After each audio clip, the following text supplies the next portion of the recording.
जमाने गए, अब वो पुराने जमाने हैं, वो घिसे पिटे जमाने हैं, उन जमानों से निकलिए। वो करप्शन के जमाने, वो कटु नीतियों के जमाने, वो नेताओं के स्कैम के जमाने, वो झूठ फरेब के जमाने, उन जमानों के झांसों में मत आइए। और कोई भी गांव वाला अगर दूसरी बार ये प्रश्न आपसे करता है कि आज तक तो वो हमारे घर आई नहीं, आज तक तो वो हमें मिली नहीं, तो आपने यही कहना है कि आपको कैसा लगेगा कि आपकी बेटी अगर किसी के घर बिना बुलाए चली जाए। या कार्तिकेय स्वामी ने मुझे यहाँ बुलाया है, उन्होंने मुझे आशीर्वाद देकर ये देवभूमि और ये भी देवभूमि के बीच में मुझे ये भूमि प्रदान की है। और अवश्य ही सब लोग बड़े ही आश्चर्यचकित होते थे कि ये बड़े ही आश्चर्य की बात है कि ये बीच में ये पीस क्यों बचा हुआ था मनाली जैसी जगह में। तो मेरे माता पिता कहते हैं ये कंगना के लिए ही बचा हुआ था। तो मनाली के लोगों ने मुझे अपनाया, उन्होंने मुझे अपनी बहन बनाया।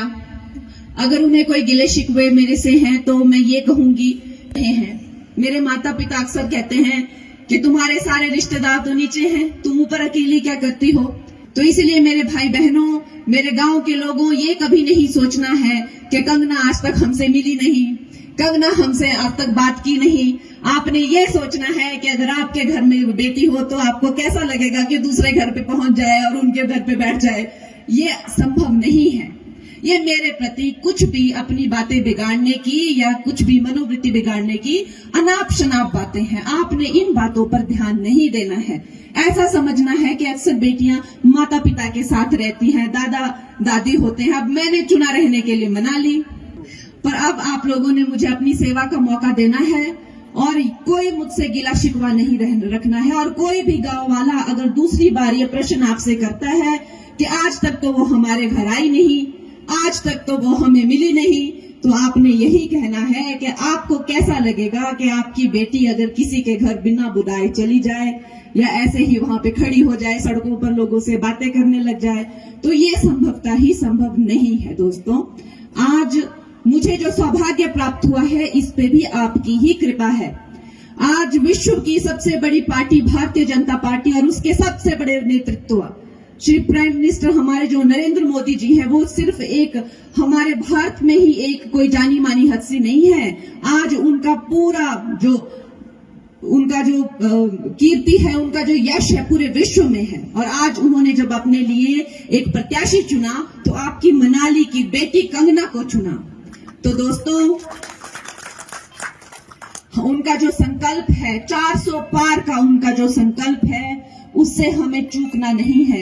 यह मंडी का मोती भी हमें उनकी झोली में डालना है। हमने हिमाचल वासियों से जाने अनजाने में बहुत गलती हो गई। देखिए, हमसे अब सारे विश्व में जो है वो मोदी लहर है। वो कांग्रेस के जमाने गए, अब वो पुराने जमाने हैं, वो घिसे पिटे जमाने हैं, उन जमानों से निकलिए।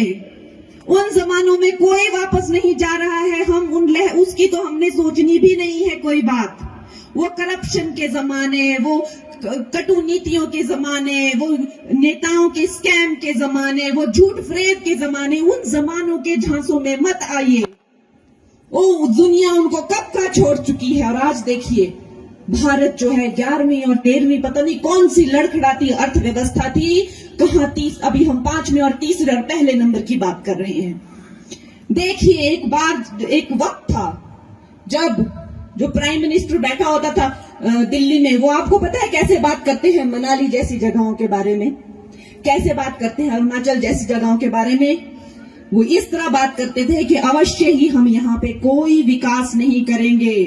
अगर हमने यहाँ सड़कें बनाई तो चीन उन्हीं सड़कों से दिल्ली तक पहुंचेगा, हम उसे कैसे रोकेंगे।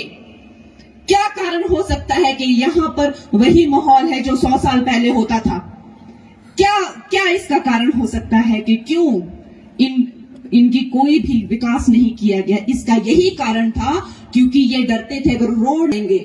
ये हमारे खिलाफ बहुत बड़ी साजिश हुई है कांग्रेस की, और उसी कांग्रेस की आज यहाँ सरकार है। और हमारा भारत तो भुगत ही रहा है, जो हम भी क्योंकि हिमाचल भी तो अभिन्न अंग है भारत का।